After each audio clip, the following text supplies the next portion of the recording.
Pension ഗുണഭോക്താക്കൾക്ക് ഈ മാസത്തിലെ ആനുകൂല്യ വിതരണവുമായി ബന്ധപ്പെട്ട ഏറ്റവും പുതിയ അറിയിപ്പെത്തി. എല്ലാവിധ സർക്കാർ അറിയിപ്പുകൾക്കുമായി ഈ ചാനൽ സബ്സ്ക്രൈബ് ചെയ്യുക. കേരള മുഖ്യമന്ത്രി വി.ഡി. സതീശന്റെ ആദ്യ ബജറ്റ് ജനകീയ ക്ഷേമ പ്രവർത്തനങ്ങളിൽ ഊന്നിയാകാൻ സാധ്യത. പെൻഷൻ പ്രായം കൂട്ടണമെന്ന ശുപാർശയുണ്ടെങ്കിലും അത് അംഗീകരിക്കാൻ സാധ്യത കുറവാണ്. ക്ഷേമ പെൻഷൻ വർദ്ധിപ്പിച്ചേക്കും. വരുമാനം കണ്ടെത്താൻ മദ്യത്തിന്റെ വില കൂട്ടുന്നതും ഭൂമിയുടെ ന്യായവില ഉയർത്തുന്നതും പരിഗണനയിൽ ഉണ്ട്. ജനങ്ങളുടെ കയ്യടി കിട്ടാനുള്ള പ്രഖ്യാപനങ്ങൾ ബജറ്റിൽ ഉണ്ടാകുമെന്നാണ് സൂചന. ഇന്ദിര ഗ്യാരണ്ടികളിൽ ഊന്നിയുള്ള കാര്യങ്ങൾ ആയിരിക്കും പ്രധാനമായും ബജറ്റിൽ ഉൾപ്പെടുത്തുക. ഉമ്മൻചാണ്ടിയുടെ പേരിലുള്ള 25 ലക്ഷം രൂപയുടെ ആരോഗ്യ ഇൻഷുറൻസ് പദ്ധതി, കോളേജ് വിദ്യാർത്ഥിനികൾക്കുള്ള പ്രതിമാസം 1000 രൂപ വിതരണം എന്നിവ ബജറ്റിൽ പ്രഖ്യാപിക്കാനാണ് സാധ്യത. സ്ത്രീ സൗജന്യയാത്ര നടപ്പാക്കിയതിനാൽ KSRTCക്ക് കൂടുതൽ പണം ബജറ്റിൽ നീക്കിവെച്ചേക്കുമെന്നും പ്രതീക്ഷിക്കുന്നുണ്ട്. പെൻഷൻ പ്രായം 58 ആക്കണമെന്ന ധവളപത്രത്തിലെ ശുപാർശ ഇത്തവണ സർക്കാർ അംഗീകരിക്കാൻ സാധ്യത കുറവാണ്. ശമ്പള പരിഷ്കരണ കമ്മീഷൻ റിപ്പോർട്ട് കിട്ടിയാലും അത് വേഗത്തിൽ നടപ്പാക്കുമെന്ന പ്രഖ്യാപനം ഉണ്ടായേക്കില്ല. ശമ്പള പരിഷ്കരണം 10 വർഷത്തിൽ ഒരിക്കൽ മതി എന്ന ശുപാർശ അംഗീകരിക്കപ്പെടുമെന്നാണ് സൂചന. ജീവനക്കാരുടെ ക്ഷാമബത്ത കുടിശ്ശിക വിതരണം ചെയ്യുന്നതിനൊപ്പം മുൻകൂറായി ഒരു ഗഡുവെങ്കിലും നൽകുന്നതിനും പരിഗണനയിൽ ഉണ്ട്. വൈദ്യുത ഉൽപ്പാദന മേഖലയിൽ സ്വകാര്യ നിക്ഷേപങ്ങൾ കൊണ്ടുവരാനുള്ള ആലോചനയുമുണ്ട്. വൻകിട പദ്ധതി പ്രഖ്യാപനങ്ങൾ ഉണ്ടാകാൻ സാധ്യത കുറവാണെങ്കിലും നിലവിലുള്ള വൻകിട പദ്ധതികൾക്ക് പണം മാറ്റിവെക്കും. വരുമാനം കണ്ടെത്തുക എന്ന വലിയ വെല്ലുവിളി എങ്ങനെ മറികടക്കും എന്നതാണ് പ്രധാന ചോദ്യം. മദ്യത്തിന്റെ വില വർദ്ധിപ്പിക്കുന്നതിനൊപ്പം ഭൂമിയുടെ ന്യായവിലയിലും വർധനവ് പ്രതീക്ഷിക്കുന്നുണ്ട്. പെട്രോൾ സെസ് കുറക്കുമോ എന്ന കാര്യത്തിലുള്ള സർക്കാർ നിലപാടും ബജറ്റിൽ വ്യക്തമാക്കും. കേരളത്തിൽ പുതിയൊരു വ്യവസായിക നയത്തിലുള്ള തുടക്കം കൂടിയായിരിക്കും UDF സർക്കാരിൻ്റെ ആദ്യ ബജറ്റ് എന്നാണ് പ്രതീക്ഷ. ചെറുകിട ഇടത്തരം വ്യവസായങ്ങൾ, IT, വിനോദസഞ്ചാരം, ഷിപ്പിംഗ്, വ്യോമയാനം എന്നിവയ്ക്ക് ഊന്നൽ നൽകും. വിഴിഞ്ഞം തുറമുഖം കേന്ദ്രീകരിച്ചിട്ടുള്ള പദ്ധതികൾ, വ്യോമയാന ഹബ്ബ് എന്നിവയും ബജറ്റിൽ ഇടം പിടിക്കും. വ്യവസായിക വാണിജ്യ മേഖല അനുഭവിക്കുന്ന വിവിധ പ്രശ്നങ്ങൾക്ക് ബജറ്റിൽ പരിഹാര നിർദ്ദേശങ്ങളുണ്ടാകുമെന്നും മുഖ്യമന്ത്രി വാണിജ്യ വ്യവസായ പ്രമുഖരുമായി നടത്തിയ കൂടിക്കാഴ്ചയിൽ ഉറപ്പ് നൽകിയിട്ടുണ്ട്. പരമ്പരാഗത വ്യവസായ മേഖലയ്ക്ക് സർക്കാർ കൈത്താങ്ങ് അനിവാര്യമാണ്. തളർന്നു കിടക്കുന്ന കെട്ടിട നിർമ്മാണ മേഖലയിലും സർക്കാരിന്റെ ഇടപെടൽ ഉണ്ടാകും. ധവളപത്രത്തിലെ അടച്ചുപൂട്ടൽ, സ്വകാര്യവൽക്കരണ നിർദ്ദേശം പൊതുമേഖലയെ ആശങ്കയിലാത്തുന്നുണ്ട്. CAG റിപ്പോർട്ട് പ്രകാരം 77 പൊതുമേഖലാ സ്ഥാപനങ്ങളുടെ നഷ്ടം 18,026 കോടി രൂപയാണ്. സർക്കാർ സാമ്പത്തിക പ്രതിസന്ധി അനുഭവിക്കുന്നതും വ്യാവസായിക മേഖലയിൽ നിക്ഷേപകർക്ക് താൽപ്പര്യം പ്രകടിപ്പിക്കാത്തതുമാണ് പ്രധാന പ്രതിസന്ധി. ഇത് എങ്ങനെ മറികടക്കുമെന്നത് അനുസരിച്ചായിരിക്കും സംസ്ഥാനത്തിന്റെ വ്യാവസായിക വികസനം സാധ്യമാവുക. സ്ത്രീകൾക്ക് സൗജന്യയാത്ര അനുവദിക്കുന്ന ഓർഡിനറി ബസ്സുകളിൽ പട്ടിക പുറത്തുവിട്ട് KSRTC. ഓർഡിനറി വിഭാഗത്തിലെ 7 സബ് ക്ലാസുകളിലാണ് സ്ത്രീകൾക്ക് സൗജന്യയാത്ര ലഭിക്കുക. പ്രിയദർശിനി പദ്ധതിയുമായി ബന്ധപ്പെട്ട് KSRTC മെമ്മോറാണ്ടവും പുറത്തിറക്കി. സൗജന്യയാത്രയ്ക്ക് യാതൊരുവിധ ദൂരപരിധി ഉണ്ടായിരിക്കില്ല എന്നതാണ് ഏറ്റവും ശ്രദ്ധേയം. City, fast passenger, super class ബസ്സുകളിൽ സൗജന്യമില്ല. ഉത്സവകാല സ്പെഷ്യൽ വീക്കെൻഡ് അഡീഷണൽ സർവീസുകളിൽ ആനുകൂല്യം ബാധകമല്ല. കഴിഞ്ഞ ദിവസമാണ് പ്രകടന പത്രികയിൽ ഉറപ്പു നൽകിയിരുന്ന സ്ത്രീകൾക്ക് KSRTCയിൽ സൗജന്യയാത്ര അനുവദിച്ചിട്ടുള്ള ഉത്തരവ് സർക്കാർ പുറത്തിറക്കിയത്. പദ്ധതിയുടെ സാമ്പത്തിക ചിലവ് പൂർണ്ണമായും സർക്കാർ വഹിക്കുമെന്നാണ് ഉത്തരവിൽ പറയുന്നത്. ആദ്യ 100 ദിവസം പരീക്ഷണാടിസ്ഥാനത്തിൽ ഓർഡിനറി ബസ്സുകളിലാണ് പദ്ധതി നടപ്പിലാക്കുന്നത്. പ്രവർത്തനം വിലയിരുത്തുന്നതിന് ശേഷം കൂടുതൽ ബസ്സുകളിലേക്ക് പദ്ധതി വ്യാപിപ്പിക്കുന്ന കാര്യത്തിൽ തീരുമാനമുണ്ടാകുമെന്നാണ് വ്യക്തമാക്കുന്നത്. 2927 ഓർഡിനറി ഷെഡ്യൂളുകളാണ് സംസ്ഥാനത്തുള്ളത്. യാത്രക്കാരുടെ തിരക്കനുസരിച്ച് മാറ്റമുണ്ടാകും. തെക്കൻ ജില്ലകളിൽ 1268 ഓർഡിനറി ഷെഡ്യൂളുകളാണ് ഉള്ളത്. മധ്യ കേരളത്തിൽ 831 വടക്കൻ ജില്ലയിൽ 828 ഷെഡ്യൂളുകളുണ്ട്. ജൂൺ 15 തിങ്കളാഴ്ച രാവിലെ 8:30 തമ്പാനൂരിൽ വെച്ച് മുഖ്യമന്ത്രി വി.ഡി. സതീശൻ പദ്ധതി ഉദ്ഘാടനം ചെയ്യും. എന്നാൽ ഇതേസമയം UDF സർക്കാരിനെതിരെ സ്വകാര്യ ബസ് ഉടമകൾ രംഗത്ത്. KSRTCയിലെ സൗജന്യയാത്ര സ്വകാര്യ മേഖലയെ തകർക്കുമെന്ന് അറിയിച്ചിട്ടും നടപടി ഉണ്ടായില്ല. ഈ മാസം 19 നടക്കുന്ന ബജറ്റിൽ ബസ് ഉടമകൾക്ക് അനുകൂലമായ പാക്കേജ് നൽകിയിട്ടില്ലെങ്കിൽ സ്വകാര്യ ബസ്സുകൾ ഓട്ടം അവസാനിപ്പിച്ച് പ്രതിഷേധിക്കുമെന്നും all Kerala bus operators organisation പ്രഖ്യാപിച്ചു. തൃശൂരിൽ നടന്ന യോഗത്തിലാണ് നിർണായക തീരുമാനങ്ങൾ കൈക്കൊണ്ടത്. ഓർഡിനറി ബസ്സുകളിലെ സ്ത്രീകൾക്കുള്ള സൗജന്യ യാത്ര സ്വകാര്യ ബസ് ഉടമകളെ പ്രതിസന്ധിയിലാക്കുമെന്ന് അറിയിച്ചിട്ടും സർക്കാർ അനങ്ങിയില്ല എന്നാണ് ബസ് ഉടമകൾ ആരോപിക്കുന്നത്. വിഷയം മുഖ്യമന്ത്രി വി.ഡി. സതീശനെയും ഗതാഗത മന്ത്രിയെയും അറിയിച്ചിരുന്നെന്നും മുഖ്യമന്ത്രി ചർച്ച നടത്താമെന്ന് പറഞ്ഞെങ്കിലും പിന്നീട് ചർച്ച ഉണ്ടായില്ലെന്നും ഉടമകൾ പറഞ്ഞു. വിദ്യാർത്ഥികളുടേത് ഉൾപ്പെടെ ബസ് ചാർജ് നിരക്ക് വർദ്ധിപ്പിക്കുന്ന നടപടികളിലേക്ക് കടക്കുമെന്നും ബസ് ഉടമകൾ പറഞ്ഞു. ഈ മാസം 19-ന് നടക്കുന്ന ബജറ്റിൽ അനുകൂലമായ നടപടി ഉണ്ടായില്ലെങ്കിൽ സ്വകാര്യ ബസ്സുകളുടെ ഓട്ടം പൂർണ്ണമായി അവസാനിപ്പിച്ച് സമരം സംഘടിപ്പിക്കുമെന്നും സംഘടനാ നേതാക്കൾ അറിയിച്ചു. 19-ന് ശേഷം എല്ലാ സംഘടനകളെയും വിളിച്ചു ചേർത്തുകൊണ്ട് സംയുക്ത യോഗം നടക്കും. ഈ യോഗത്തിന് ശേഷം സമരത്തിലേക്ക് കടക്കണോ വേണ്ടയോ എന്ന് തീരുമാനമെടുക്കും. KSRTCക്ക് നൽകുന്ന എല്ലാ ആനുകൂല്യങ്ങളും സ്വകാര്യ മേഖലയ്ക്ക് കൂടി നൽകണമെന്നാണ് സ്വകാര്യ ബസ് ഉടമകളുടെ ആവശ്യം. മറ്റൊരറിയിപ്പ്, സർക്കാർ ജീവനക്കാരുടെ DA കുടിശ്ശിക തീർക്കുന്നതിന് LDF സർക്കാർ തയ്യാറാക്കി വച്ചിരിക്കുന്ന പദ്ധതി നടപ്പാക്കിയാൽ മതിയെന്നാണ് പ്രതിപക്ഷ നേതാവ് പിണറായി വിജയൻ പറയുന്നത്. NGO യൂണിയൻ സംസ്ഥാന സമ്മേളനം ഉദ്ഘാടനം ചെയ്യുകയായിരുന്നു അദ്ദേഹം. DA കൊടുക്കുന്നതിന് മുൻപ് കാലതാമസം വന്നിട്ടുണ്ടാകും. ദുരിതകാലത്തും ശമ്പളം മുടങ്ങാതെ കൊടുക്കാനായി ആനുകൂല്യങ്ങളിൽ ചിലത് കൊടുക്കുകയും മറ്റു ചിലത് കൊടുക്കാനായി പദ്ധതി തയ്യാറാക്കുകയും ചെയ്തിട്ടുണ്ട്. LDF കാലത്ത് കുടിശ്ശികയുണ്ടെന്ന് പറയുന്നതിന് പകരം LDF ആവിഷ്കരിച്ച ആ പദ്ധതികൾ സർക്കാർ നടപ്പാക്കിയാൽ മതിയെന്നും അദ്ദേഹം വ്യക്തമാക്കി. ക്ഷേമ പെൻഷനുകളുടെ ജൂൺ മാസ വിതരണം സംബന്ധിച്ചിട്ടുള്ള നിർണായക അറിയിപ്പുകളും എത്തിയിരിക്കുകയാണ്. നിലവിലെ സർക്കാർ പ്രഖ്യാപിച്ചിട്ടുള്ള 5 ഇനം ഗ്യാരണ്ടികളിൽ ഏറ്റവും പ്രധാനപ്പെട്ട ഒന്നാണ് ക്ഷേമ പെൻഷൻ തുക അടിസ്ഥാന പെൻഷൻ ഇനത്തിലാക്കി 3000 രൂപയിലേക്ക് എത്തിക്കുമെന്നുള്ള വാഗ്ദാനം. അധികാരത്തിലേറി 6 മാസത്തിനകം തന്നെ 5 ഗ്യാരണ്ടികളും വിവിധ ഘട്ടങ്ങളിലായി ആരംഭിക്കുമെന്നും സർക്കാർ പ്രഖ്യാപിച്ചിട്ടുണ്ട്. ഈ മാസം 19-ന് അവതരിപ്പിക്കുന്ന ബജറ്റിൽ പെൻഷൻ തുകയിൽ 500 രൂപയുടെ വരെ വർധന ഉണ്ടാകുമെന്നാണ് റിപ്പോർട്ടുകൾ സൂചിപ്പിക്കുന്നത്. ഈ മാസം 19ഓടുകൂടി പെൻഷൻ തുകയിൽ വർധനവ് പ്രഖ്യാപിക്കുമ്പോൾ പെൻഷൻ തുക വർധനവ് ഏതു മാസം മുതൽ നിലവിൽ വരും എന്നുള്ള കാര്യത്തിൽ പ്രഖ്യാപനം കൂടി പുറത്തുവരും. സാമൂഹിക സുരക്ഷാ പെൻഷനുകളുടെയും ക്ഷേമനിധി പെൻഷനുകളും ഉൾപ്പെടെ കൈപ്പറ്റുന്ന 65 ലക്ഷത്തോളം വരുന്ന ആളുകളെ നേരിട്ട് ബാധിക്കുന്നതും വലിയ ആശ്വാസം നൽകുന്നതുമായിട്ടുള്ള ഒരു തീരുമാനമായിരിക്കും സംസ്ഥാന ബജറ്റിൽ ഉണ്ടാവുക. പെൻഷൻ തുക മുടങ്ങാതെ കൃത്യമായി ലഭ്യമാകുന്നതിനുള്ള വാർഷിക മസ്റ്ററിങ്ങിനുള്ള തീയതികൾ നിലവിൽ പുതിയ സർക്കാർ പ്രഖ്യാപിച്ചിട്ടില്ല. കഴിഞ്ഞ വർഷം സർക്കാർ നൽകിയിട്ടുള്ള തീയതികളിൽ മസ്റ്ററിംഗ് പൂർത്തിയാക്കിയിട്ടുള്ള എല്ലാ ഗുണഭോക്താക്കൾക്കും ഇപ്പോൾ ലഭിച്ചുകൊണ്ടിരിക്കുന്ന പെൻഷൻ മുടങ്ങാതെ തന്നെ ലഭിക്കും. പെൻഷൻ കൈപ്പറ്റുന്ന ഗുണഭോക്താവ് ജീവിച്ചിരിക്കുന്നു എന്ന് തെളിയിക്കുന്നതിന് വേണ്ടിയാണ് എല്ലാ വർഷവും മസ്റ്ററിംഗ് നടത്തുന്നത്. പെൻഷൻ ഗുണഭോക്താവിന്റെ മരണശേഷവും ബന്ധുക്കൾ അനർഹമായി പെൻഷൻ കൈപ്പറ്റുന്നത് ശ്രദ്ധയിൽപ്പെട്ടതിനെ തുടർന്നാണ് വാർഷിക മസ്റ്ററിംഗ് കൂടുതൽ കർശനമാക്കിയത്. ഇത്തരത്തിൽ അനർഹമായി പെൻഷൻ കൈപ്പറ്റുന്നവരെ കണ്ടെത്തിയാൽ പിഴപ്പലിശ ഉൾപ്പെടെ ഇതുവരെ ലഭിച്ച പണം തിരികെ പിടിക്കുന്നതിനും സർക്കാർ നടപടി ആരംഭിച്ചിട്ടുണ്ട്. ആധാർ അധിഷ്ഠിതമായി ബയോമെട്രിക് രീതിയിൽ മസ്റ്ററിംഗ് ചെയ്യുന്നതിലൂടെ ഗുണഭോക്താവ് ജീവിച്ചിരിപ്പുണ്ടെന്ന് സർക്കാർ ഉറപ്പാക്കുകയും പെൻഷൻ ലിസ്റ്റിൽ അവർ നിലനിൽക്കുകയും ചെയ്യും. ഇത്തരത്തിൽ മസ്റ്ററിംഗ് കൃത്യമായി നടത്തുന്ന കാലയളവിലാണ് വിദേശത്ത് താമസിക്കുന്ന പെൻഷൻ ഗുണഭോക്താക്കളൊക്കെ പട്ടികയിൽ നിന്ന് പുറത്താക്കപ്പെടുന്നത്.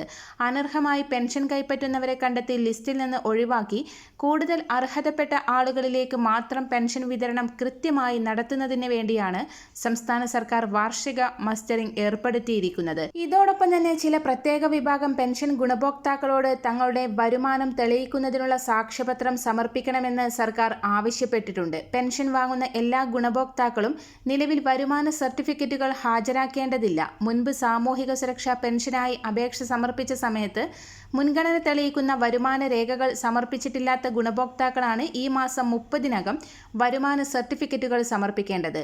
വാർദ്ധക്യകാല പെൻഷനുകൾ, വിധവാ പെൻഷനുകൾ, ഭിന്നശേഷി പെൻഷനുകൾ, അവിവാഹിത പെൻഷനുകൾ, കർഷക തൊഴിലാളി പെൻഷനുകൾ തുടങ്ങി സാമൂഹിക സുരക്ഷാ പെൻഷനുകൾ കൈപ്പറ്റുന്ന ഗുണഭോക്താക്കൾക്ക് മാത്രമാണ് അറിയിപ്പുകൾ ലഭിച്ചിട്ടുള്ള മുറയ്ക്ക് വരുമാന സർട്ടിഫിക്കറ്റുകൾ സമർപ്പിക്കേണ്ടത്.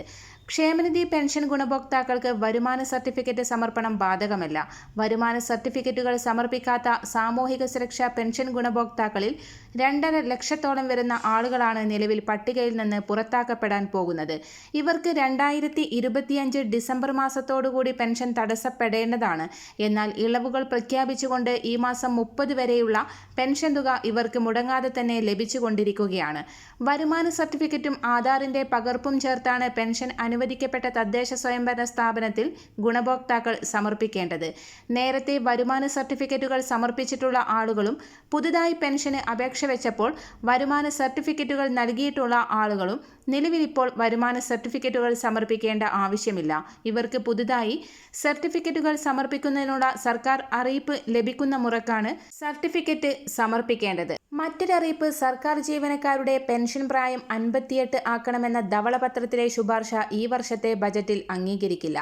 സാമ്പത്തിക പ്രതിസന്ധി കാരണം ശമ്പള വർധനയുടെ ബാധ്യത ഏറ്റെടുക്കാനാവില്ലെന്നാണ് സർക്കാരിന്റെ വിലയിരുത്തൽ. പകരം ക്ഷാമബത്ത കുടിശ്ശികയില്ലാതെ ക്രമപ്പെടുത്തുന്നതിന് ആയിരിക്കും മുൻഗണന. ഈ മാസം 19-ന് മുഖ്യമന്ത്രി വി.ഡി. സതീശൻ പുതുക്കിയ ബജറ്റ് അവതരിപ്പിക്കുമ്പോൾ നിർണായക പ്രഖ്യാപനങ്ങൾ ഉണ്ടാകും. 2% ക്ഷാമബത്ത ഇപ്പോൾ കുടിശ്ശികയുണ്ട്. അത് ബജറ്റിൽ പ്രഖ്യാപിക്കും. നേരത്തെ അനുവദിച്ച ക്ഷാമബത്ത ഗഡുക്കളുടെ മുൻകാല പ്രാബല്യം അനുസരിച്ചിട്ടുള്ള കുടിശ്ശിക നൽകിയിട്ടില്ല. ജീവനക്കാർക്ക് 21,670 കോടിയും പെൻഷൻകാർക്ക് 14,387 കോടി രൂപയുമാണ് ഈ ഇനത്തിൽ പണമായി നൽകേണ്ടത്. ഇത് ഘട്ടം ഘട്ടമായി കൊടുക്കാനാണ് ആലോചന. പെൻഷൻ പ്രായം കൂട്ടിയാൽ വിരമിക്കൽ ആനുകൂല്യത്തിൽ വർഷം 6,000 കോടി രൂപ വീതം 2 വർഷം 12,000 കോടി ലാഭിക്കാമെന്നാണ് ധവളപത്രം പറയുന്നത്. എന്നാൽ ഇത് സ്ഥായിയായ ലാഭമല്ല. എപ്പോൾ വിരമിച്ചാലും ആനുകൂല്യം നൽകണം. ചിലവ് മാറ്റിവെക്കാൻ മാത്രമേ സാധിക്കുകയുള്ളൂ. ശമ്പള പരിഷ്കരണം 10 വർഷത്തിൽ ഒരിക്കൽ മതിയെന്ന ധവളപത്ര നിർദ്ദേശം സർക്കാർ അംഗീകരിക്കുമെന്നും സൂചനയുണ്ട്. സംസ്ഥാന സർക്കാരിന്റെ സ്ത്രീ സുരക്ഷാ പെൻഷൻ പദ്ധതിയിൽ അപേക്ഷകരുടെ എണ്ണം ഇപ്പോഴും വർദ്ധിച്ചുകൊണ്ടിരിക്കുകയാണ്. 35 വയസ്സ് പൂർത്തിയായ സ്ത്രീകൾക്ക് എപ്പോൾ വേണമെങ്കിലും പെൻഷന് അപേക്ഷിക്കാമെന്നതിനാൽ ഗുണഭോക്താക്കൾ ഇനിയും കൂടും. തദ്ദേശ സ്ഥാപനങ്ങൾ അപേക്ഷകൾ അംഗീകരിക്കുന്ന മുറയ്ക്ക് സർക്കാർ പെൻഷൻ അനുവദിക്കുന്നതാണ് രീതി. 35-നും 60-നും ഇടയിലുള്ള മഞ്ഞ, പിങ്ക് കാർഡുകളിലെ അംഗങ്ങളായ സ്ത്രീകൾക്കാണ് പെൻഷന് അർഹത. സംസ്ഥാനത്ത് നിന്ന് താമസം മാറുകയോ ജോലി ലഭിക്കുകയോ ചെയ്താൽ പെൻഷൻ കിട്ടില്ല. റേഷൻ കാർഡ് മാറിയാലും പെൻഷൻ കിട്ടില്ല.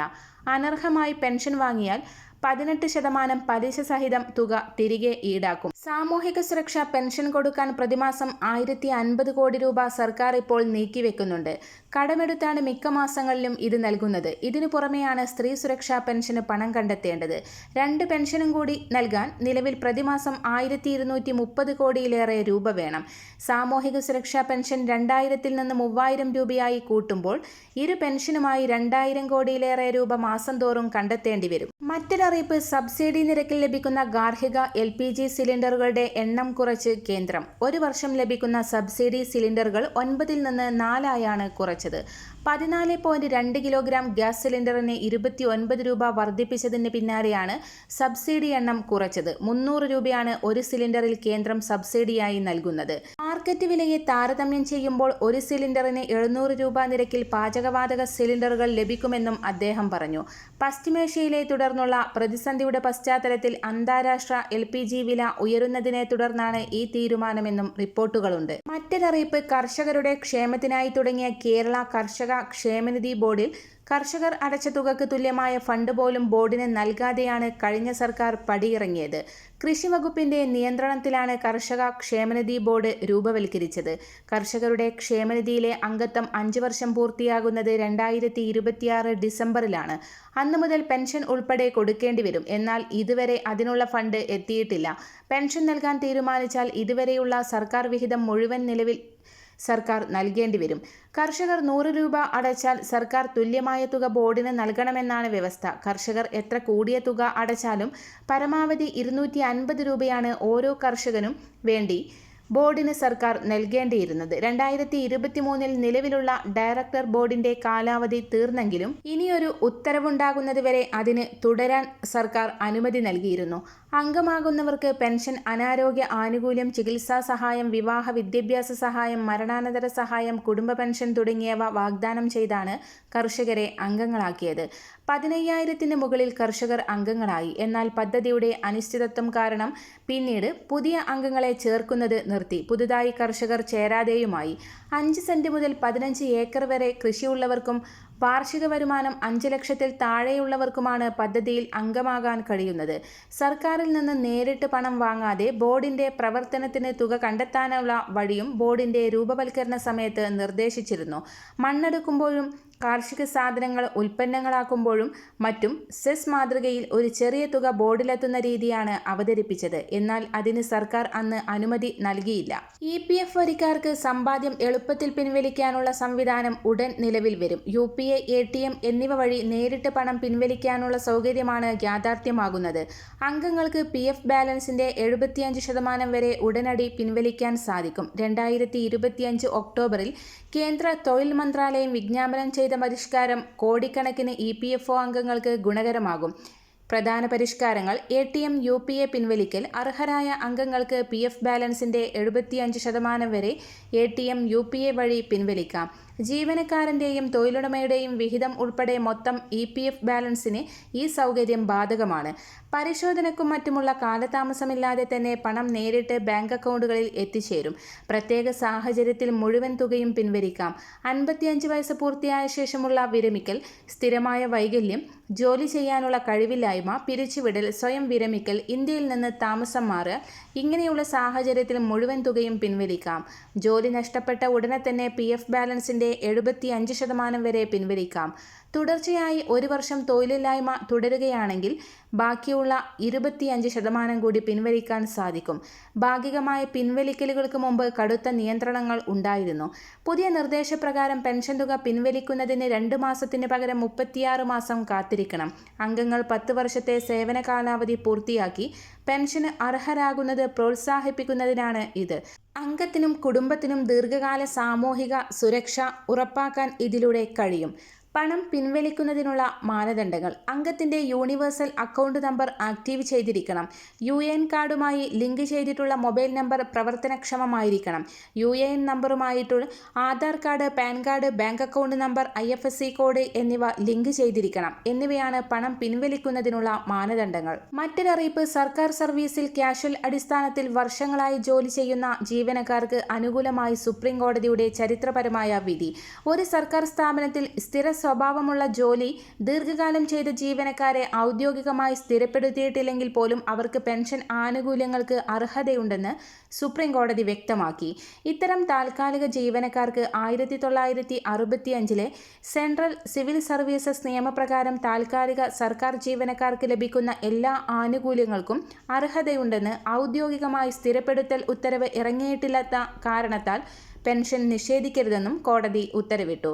നീണ്ട വർഷത്തെ സേവനത്തിനു ശേഷം വിരമിക്കുന്ന കാഷ്വൽ ജീവനക്കാരെ ഔദ്യോഗികമായി സ്ഥിരപ്പെടുത്തിയിട്ടില്ലെങ്കിലും അവർക്ക് പെൻഷൻ ആനുകൂല്യങ്ങൾക്ക് അർഹതയുണ്ട്.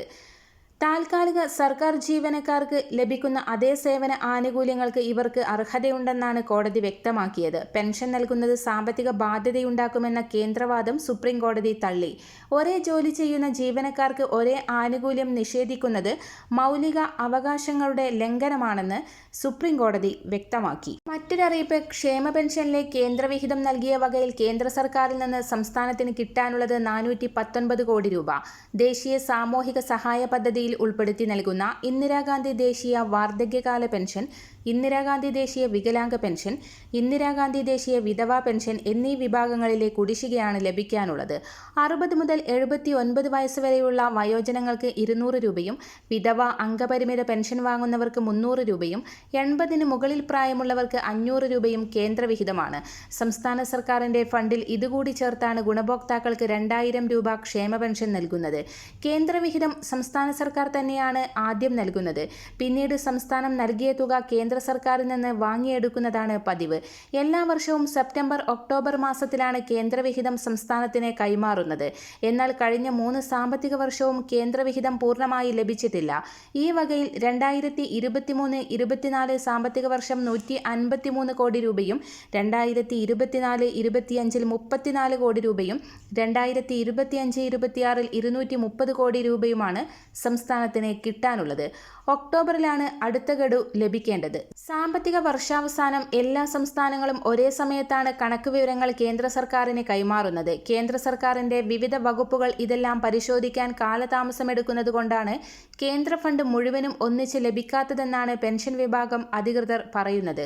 അതേസമയം പെൻഷനിലെ കേന്ദ്രവിഹിതത്തിൽ ഓഡിറ്റ് റിപ്പോർട്ട് ഇല്ലാത്തതും ഫണ്ട് തടസ്സപ്പെടാൻ കാരണമായി കേന്ദ്ര സർക്കാർ അധികൃതർ പറയുന്നുണ്ട്. മറ്റൊരറിയിപ്പ്: മന്ത്രിമാരുടെ പേഴ്സണൽ സ്റ്റാഫിന്റെ പെൻഷൻ മാനദണ്ഡങ്ങളിൽ മാറ്റം വരുത്തി പുതിയ സർക്കാർ. നിലവിൽ 2 വർഷം സർവീസ് ഉണ്ടെങ്കിൽ പെൻഷന് അർഹതയുണ്ടായിരുന്നു. ഇത് 4 വർഷമായി ഉയർത്തി. 2 വർഷത്തിൽ കൂടുതലുണ്ടെങ്കിൽ 3 വർഷമായി കണക്കാക്കിയും പെൻഷൻ നൽകിയിരുന്നു. എന്നാൽ ഒരു മന്ത്രിസഭയുടെ ഏതാണ്ട് ഭൂരിഭാഗം കാലത്തും സർവീസ് ഉണ്ടെങ്കിൽ മാത്രം പെൻഷൻ നൽകിയാൽ മതിയെന്നാണ് പുതിയ തീരുമാനം. ഇത് സംബന്ധിച്ച നിർദ്ദേശം മന്ത്രിമാർക്ക് മുഖ്യമന്ത്രി വി.ഡി. സതീശൻ നൽകിക്കഴിഞ്ഞു. അങ്ങനെ വരുമ്പോൾ 2.5 വർഷം എന്ന ടേം വ്യവസ്ഥയിലുള്ള മന്ത്രിമാരുടെ പേഴ്സണൽ സ്റ്റാഫിനെ ഇത് ബാധിക്കും. പുതിയ നിബന്ധനകൾക്ക് മുൻകാല പ്രാബല്യം ഏർപ്പെടുത്തില്ല. അതിനാൽ നിലവിൽ 4 വർഷത്തിൽ കുറവുള്ള സർവീസിന് പെൻഷൻ ലഭിക്കുന്നവർക്ക് അത് തുടർന്നും ലഭിക്കും. പുതിയ സർക്കാരിലെ മന്ത്രിമാരുടെ പേഴ്സണൽ സ്റ്റാഫുകൾക്ക് മാത്രമായിരിക്കും പുതിയ നിബന്ധന ബാധകം. 2 വർഷം കഴിയുമ്പോൾ നിലവിലുള്ളവരെ ഒഴിവാക്കി പുതിയ ആളുകളെ നിയമിച്ച് 2 കൂട്ടരെയും പെൻഷന് അർഹരാക്കുന്ന രീതിയായിരുന്നു തുടർന്നിരുന്നത്. കേരളത്തിൽ മാത്രമാണ് മുഖ്യമന്ത്രി, മന്ത്രിമാർ തുടങ്ങിയവരുടെ പേഴ്സണൽ സ്റ്റാഫിന് പെൻഷൻ ലഭിക്കുന്നത്. ആശാവർക്കർമാരുടെ ഓണറേറിയം 3000 രൂപയുടെ വർധനവ് പ്രഖ്യാപിച്ചു. ഇതോടെ നിലവിൽ ലഭിച്ചുകൊണ്ടിരിക്കുന്ന 9000 രൂപ 12000 രൂപയായി ഉയരും. കൂടാതെ ആശാവർക്കർമാരുടെ വിരമിക്കൽ ബെനിഫിറ്റിലും മാറ്റം വരുത്തുമെന്ന് മന്ത്രിസഭാ യോഗത്തിൽ വ്യക്തമാക്കി. കൂടുതൽ കാര്യങ്ങൾ ചെയ്യണമെന്ന് ഉണ്ടെങ്കിലും ഇത് ആദ്യഘട്ടം മാത്രമാണെന്നും വ്യക്തമാക്കിയ മുഖ്യമന്ത്രി സംസ്ഥാനത്തിന്റെ സാമ്പത്തിക സ്ഥിതി മെച്ചപ്പെടുന്നതിന് അനുസരിച്ച് തുക വീണ്ടും വർദ്ധിപ്പിക്കുമെന്നും കൂട്ടിച്ചേർത്തു. നേരത്തെ ഓണറേറിയം 21,000 രൂപയാക്കുക, വിരമിക്കൽ ആനുകൂല്യം 5 ലക്ഷം രൂപയാക്കുക എന്നീ ആവശ്യങ്ങൾ ഉന്നയിച്ച് ആശാവർക്കർമാർ നടത്തിയ സമരവേദിയിൽ UDF അധികാരത്തിലെത്തിയാൽ ആദ്യ മന്ത്രിസഭാ യോഗത്തിൽ തന്നെ തീരുമാനം ഉണ്ടാകുമെന്ന് വി.ഡി. സതീശൻ ഉറപ്പ് നൽകിയിരുന്നു. ആശാവർക്കർമാർക്ക് പുറമെ മറ്റ് താൽക്കാലിക വേതന തൊഴിലാളികൾക്കും ആദ്യഘട്ടമെന്ന നിലയിൽ വേതന വർധനവ് പ്രഖ്യാപിച്ചിട്ടുണ്ട്. വലിയ തുകയല്ലെന്ന് അറിയാമെന്നും എന്നാൽ സർക്കാരിന്റെ കരുതലിന്റെ ഭാഗമാണ് ഇതെന്ന് മുഖ്യമന്ത്രി ഓർമ്മിപ്പിച്ചു. അംഗനവാടി ടീച്ചർമാർക്കും ഹെൽപ്പർമാർക്കും 1000 രൂപ വീതം വർദ്ധിപ്പിക്കും. സംസ്ഥാന സർക്കാരുകളുടെ സഹായത്തിന് പിന്നാലെ കേന്ദ്ര സഹായം കൂടി എത്തിച്ചേരുന്നു എന്നുള്ളതാണ്. PM കിസാൻ സമ്മാൻ നിധി യോജനയുടെ അടുത്ത ഗഡു വിതരണത്തിന് മുന്നോടിയായി കേന്ദ്ര കൃഷി മന്ത്രാലയത്തിന്റെ ഭാഗത്തു നിന്നും വളരെ പ്രധാനപ്പെട്ട ചില അറിയിപ്പുകൾ കൂടി പുറത്തു വന്നിരിക്കുകയാണ്. സംസ്ഥാനത്ത് വീണ്ടും കർഷക രജിസ്ട്രേഷൻ ആരംഭിച്ചിരിക്കുകയാണ്. കോമൺ സർവീസ് സെന്ററുകൾ വഴിയോ അക്ഷയ കേന്ദ്രങ്ങൾ വഴിയോ ഗുണഭോക്താക്കൾക്ക് ID ജനറേറ്റ് ചെയ്ത് തുടങ്ങാം. കിസാൻ സമ്മാൻ നിധിയുടെ 6000 രൂപ വീതം വാങ്ങുന്നവർ, കാർഷിക ലോണുകൾക്ക് അപേക്ഷ വെച്ചിട്ടുള്ളവരും അപേക്ഷ വെക്കാൻ പോകുന്ന ആളുകൾക്കും, കിസാൻ ക്രെഡിറ്റ് കാർഡ് വായ്പകൾ നിലവിൽ ലഭ്യമായിട്ടുള്ള ആളുകൾ, അതോടൊപ്പം തന്നെ കാർഷിക സ്കീമുകളിൽ ഗോൾഡ് ലോൺ എടുക്കുന്നവർ, ജൈവരാസവളങ്ങൾ, കാർഷിക ഉപകരണങ്ങൾ എന്നിവ സബ്സിഡിയിൽ വാങ്ങുന്നവർ, അങ്ങനെയുള്ള എല്ലാവർക്കും ഈയൊരു നിയമം ബാധകമാണ്. കൃഷിഭൂമിയുള്ള മുഴുവൻ ആളുകളും ഇതിന്റെ ID എടുത്തിരിക്കണം എന്നുള്ളതാണ് കേന്ദ്ര കൃഷി മന്ത്രാലയത്തിന്റെ ഏറ്റവും പുതിയ അറിയിപ്പ്. അതുകൊണ്ട് തന്നെ ഗുണഭോക്താക്കൾ രജിസ്ട്രേഷൻ ആരംഭിക്കേണ്ടതാണ്. കർഷകർക്ക് അഗ്രിസ്റ്റാക്ക് ഫാർമേഴ്സ് ID നിർബന്ധമാക്കിയിട്ടുണ്ട്. നിലവിൽ അവസാന തീയതി പ്രഖ്യാപിക്കാത്ത സാഹചര്യത്തിൽ കർഷക ID ജനറേറ്റ് ചെയ്ത് തുടങ്ങേണ്ടതാണ്. വേരിഫിക്കേഷൻ പൂർത്തിയാകുന്ന സാഹചര്യത്തിൽ പിന്നീട് ഒരു കർഷക ID കാർഡ് കൂടി കേന്ദ്രത്തിന്റെ ഭാഗത്തു നിന്ന് ലഭിക്കുന്നതാണ്. കർഷകരുടെ ആധാറുമായി ലിങ്ക് ചെയ്തിട്ടുള്ള മൊബൈൽ നമ്പർ, കൃഷിഭൂമി സംബന്ധിക്കുന്ന രേഖകൾ, അതായത് കരമടച്ച രസീതിന്റെ പകർപ്പ് ഉൾപ്പെടെയുള്ള കാര്യങ്ങൾ എന്നീ രേഖകളുമായി CSC സെന്ററുകൾ വഴിയോ അക്ഷയ കേന്ദ്രങ്ങൾ വഴിയോ ഉടനെ തന്നെ രജിസ്ട്രേഷൻ നടത്തുക. അടുത്ത ഗഡു വിതരണം ഉടൻ ആരംഭിക്കുന്ന സാഹചര്യത്തിൽ രജിസ്ട്രേഷൻ പൂർത്തിയാക്കാത്ത ആളുകൾക്ക് ഒരുപക്ഷെ തുക മുടങ്ങിയേക്കാം. വരും ദിവസങ്ങളിൽ കൂടുതൽ പ്രഖ്യാപനങ്ങൾ ഇതുമായി ബന്ധപ്പെട്ട് പുറത്തുവരും. എല്ലാവിധ സർക്കാർ അറിയിപ്പുകൾക്കും മറ്റ് വാർത്തകൾക്കുമായി ഈ ചാനൽ സബ്സ്ക്രൈബ് ചെയ്യുക.